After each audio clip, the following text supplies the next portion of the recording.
m'appelle Déborah Romain Delacour, je suis docteure en psychologie et psychologue du travail et des organisations.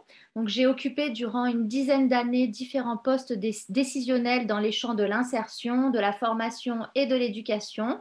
Et j'exerce aujourd'hui mon métier de psychologue en libéral depuis environ 4 ans.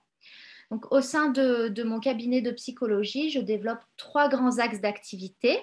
Donc, le premier grand axe concerne la formation. Je réalise effectivement des actions de formation dans les secteurs publics et privés, essentiellement dans les domaines du management et des soft skills.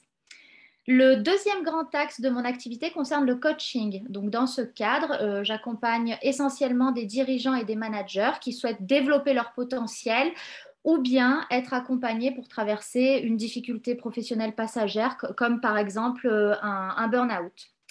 Le troisième grand axe que je développe est une activité de conseil aux entreprises, tout simplement. Donc, en parallèle de mon activité libérale, j'écris des livres professionnels donc pour une maison d'édition qui s'appelle Studirama.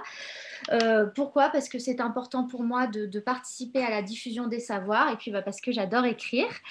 Et donc, j'écris plus concrètement pour une collection d'auto-coaching. Donc, chaque livre permet au lecteur de réaliser un objectif concret en 10 étapes en étant actif, avec des tests pour se situer, des exercices pour progresser et des bilans pour faire le point. Donc, les thèmes sont assez variés. Donc, j'ai par exemple comme thème réaliser son rêve professionnel, devenir un bon manager, faire soi-même son bilan de compétences, accélérer sa réussite professionnelle avec les soft skills. Quelle définition donnerais-tu des soft skills? Il faut savoir qu'il existe des dizaines de soft skills, comme par exemple l'intelligence émotionnelle, la gestion du temps, la communication, la prise de décision, la résolution de problèmes, le travail en équipe, l'envie d'entreprendre, la créativité, l'esprit critique, etc., etc., etc. Donc, il y en a pas mal. Cette liste, évidemment, n'est pas exhaustive. Il en existe beaucoup plus. Donc, on va essayer maintenant un petit peu de définir le plus clairement possible les soft skills. Donc, ce que je pourrais dire tout simplement, c'est que ce sont des compétences. Donc, ces compétences, elles peuvent être humaines, elles peuvent être comportementales, émotionnelles, communicationnelles ou psychosociales. Et parfois même, elles peuvent être tout ça à la fois. Mais alors, il faut faire très attention aux amalgames et aux idées reçues concernant les soft skills parce qu'il existe beaucoup de fausses informations à ce sujet. Donc, c'est très important de préciser tout de suite ce que les soft skills ne sont pas. Donc, en premier lieu, les soft skills ne sont pas des hard skills. Les hard skills sont vraiment des savoir-faire qui découlent directement d'un apprentissage technique qui peut être formellement démontrable. Les soft skills, au contraire, elles ne concernent pas justement les compétences techniques, elles concernent en fait tout le reste, comme les aspects psychologiques, les aspects relationnels ou la communication. Les soft skills ne sont pas également des traits de personnalité, ce ne sont pas non plus des émotions. Et ça, c'est très important d'attirer l'attention dessus parce que souvent, traits de personnalité, émotions et soft skills sont confondus. Pourtant, ces 3 notions donc, sont à distinguer. Effectivement, les traits de personnalité sont innés et stables dans le temps, alors que les états émotionnels sont cycliques, c'est-à-dire qu'ils vont et qu'ils viennent, donc ils sont instables par nature. Et les compétences, quant à elles, peuvent s'acquérir et se consolider. Donc, par exemple, l'amabilité renvoie à un trait de personnalité, alors que savoir bien communiquer est une soft skill. De la même manière, être curieux est un trait de personnalité. En revanche, faire des recherches étendues sur un sujet que l'on doit traiter est une compétence. Donc, un trait de personnalité est inné, plutôt stable dans le temps et fait partie des caractéristiques dispositionnelles de l'individu. On ne peut et on ne doit donc pas les changer car c'est vraiment la diversité des personnalités qui fait la richesse d'une société. En revanche, les soft skills sont des compétences. On peut donc les faire évoluer, c'est-à-dire les développer tout au long de la vie. Par exemple, animer une formation nécessite de développer de bonnes capacités communicationnelles et relationnelles, mais alors attention aux stéréotypes. Par exemple, une personne timide pourra s'avérer être un excellent orateur.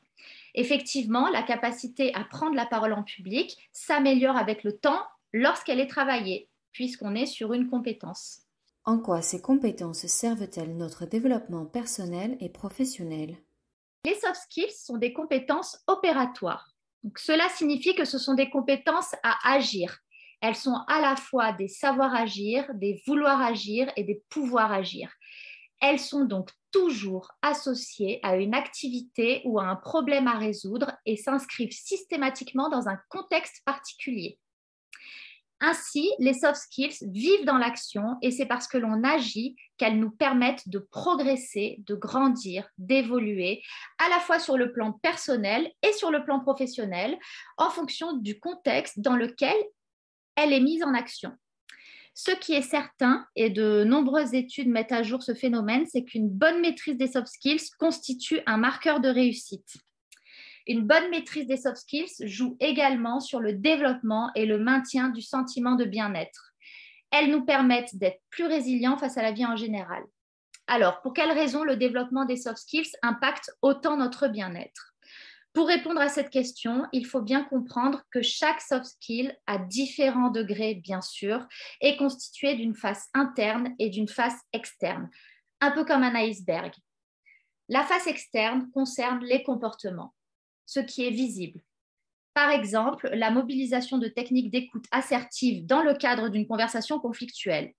Dans cet exemple, je suis en train d'appliquer une méthode apprise et cela peut être perçu par les autres. C'est la partie immergée de l'iceberg, le comportement mis en œuvre. La face interne d'une soft skills, au contraire, concerne les dimensions invisibles, ce que nous ressentons dans la situation que nous sommes en train de vivre, nos sentiments, nos pensées, nos représentations. Tout cela, bien sûr, est en lien avec notre personnalité et notre histoire. Et cette dimension cachée va influer sur notre comportement. Ainsi, le développement des soft skills ne doit pas cibler uniquement les dimensions visibles et comportementales. Par exemple, lors d'une formation de prise de parole en public, il ne s'agit pas uniquement d'apprendre aux personnes comment faire pour se mouvoir dans l'espace, pour parler ou pour interagir efficacement avec les autres.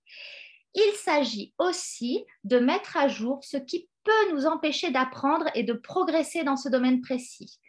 Il s'agit d'identifier et de déverrouiller des blocages dont nous n'avons pas toujours conscience pour pouvoir avancer.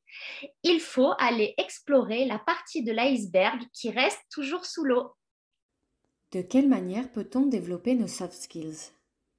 Il est possible de travailler ces soft skills dans un cadre structuré, donc à travers une formation en groupe, par exemple, ou un accompagnement individuel ciblé en fonction du besoin. Mais il est tout aussi possible de cheminer en autonomie pour développer ces soft skills, en auto-formation ou en auto-coaching. Pour cela, il est important de se procurer des ressources, du contenu et des outils, et surtout d'agir, d'expérimenter. Nous l'avons vu, c'est par l'action que les soft skills se développent. Alors, les ressources sont multiples sur le sujet. Il existe en effet de nombreux livres, de nombreux articles, des webinaires, des MOOC.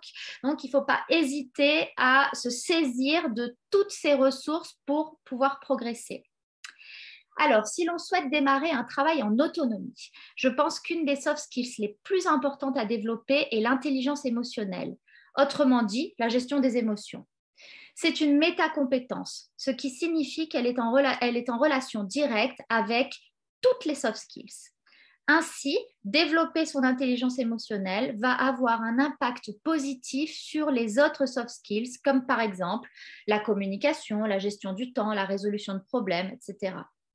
Donc, une bonne manière de développer justement son intelligence émotionnelle est de travailler sur ce qu'on nomme la flexibilité réactionnelle en situation, c'est-à-dire son aptitude à marquer un temps d'arrêt avant d'agir. Agir, oui, mais pas tout de suite. Il est important de faire exister un espace entre le stimulus ou la situation que nous vivons et notre réaction. C'est exactement dans cet espace que réside notre liberté et notre pouvoir, celui de choisir notre réaction. Alors, par exemple, pour illustrer mes propos, vous êtes en train d'attendre depuis de longues minutes pour payer en caisse lorsqu'une personne vous passe devant. Au lieu de réagir instantanément, marquez un instant de pause. Essayez tout au moins. Ce temps de répit vous laisse alors le choix quant à la manière dont vous allez réagir à cette situation émotionnelle. Vous êtes tout à fait libre de décider de ne pas enguirlander la personne en question sous le coup de la colère, mais de réagir autrement. Alors, je vous donne une astuce toute simple qui fonctionne très bien. C'est ce que l'on nomme la désignation intérieure des affects. Cette technique consiste simplement à nommer mentalement les sentiments éprouvés dans la situation. Dans le cas de notre exemple, se dire tout simplement à soi-même: tiens, là je suis en train d'éprouver de la colère. Effectivement, attribuer un nom à l'émotion ressentie physiologiquement permet de mieux la gérer. En plus, ce phénomène est scientifiquement démontré.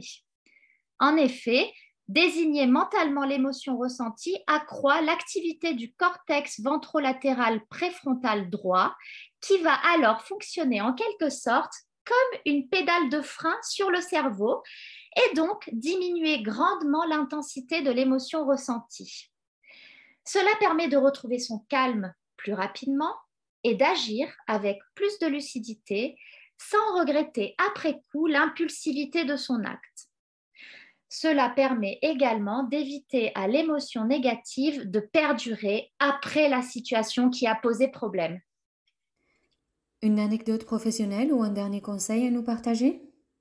Alors oui, donc il y a un outil que j'aime beaucoup, c'est la roue des soft skills qui est réalisée par To-Do-Skill, que vous pouvez d'ailleurs facilement trouver sur Internet. Donc cette roue ressemble à une grande rosace très colorée et recense de nombreuses soft skills classées en 6 grandes catégories. Donc déjà, le visuel est très agréable et ce qui est très intéressant avec cet outil, c'est qu'il est possible de l'utiliser comme un outil d'autopositionnement pour évaluer ses propres soft skills en se demandant pour chacune d'entre elles notre niveau de maîtrise de 0 à 10. 0 étant une non-maîtrise, jusqu'à 10, une très bonne maîtrise de la soft skill en question.